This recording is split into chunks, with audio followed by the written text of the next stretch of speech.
Have you ever looked at pictures from the 90s and wondered why everyone seemed to be pairing flannel shirts with the toughest-looking boots or the most laid-back sneakers imaginable? It is a fashion choice that seems contradictory at first glance. Grunge style prominently incorporated both combat boots and Converse sneakers as foundational elements, because these footwear choices perfectly embodied the genre's core ethos of anti-fashion, authenticity, and a rejection of mainstream glamour. They were practical, affordable, and readily available, aligning with the movement's unpretentious spirit. The integration of these specific shoe types was deeply rooted in the grunge movement's origins in the music scene, particularly out of Seattle. Bands like Nirvana, Pearl Jam, and Soundgarden weren't trying to look glamorous or expensive. They wore clothes that were comfortable, durable, and reflected a working-class, unpolished aesthetic. Combat boots, often previously associated with military surplus or punk subcultures, offered a sense of ruggedness and rebellion. Converse All-Stars, on the other hand, symbolized a timeless, understated cool and an every-person appeal.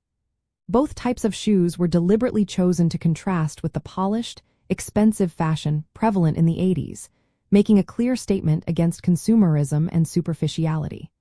They were part of a larger aesthetic that valued comfort and individuality over conformity and luxury.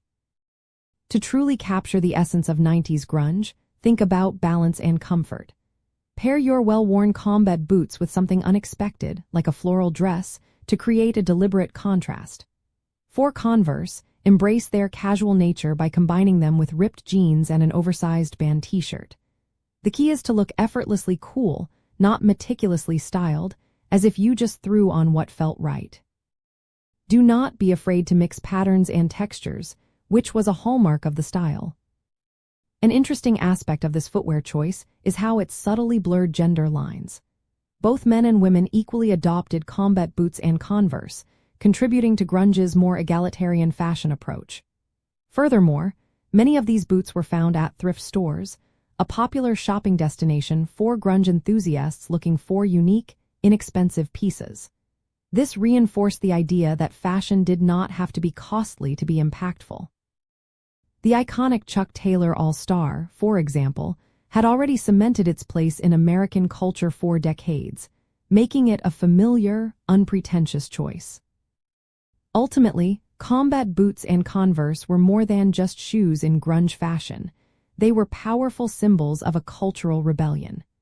They allowed wearers to express an authentic, anti-establishment stance, prioritizing comfort and individuality over designer labels. By embracing these practical, yet statement-making footwear options, grunge offered a refreshing and accessible way for a generation to define its own style, proving that true cool comes from confidence and self-expression, not price tags.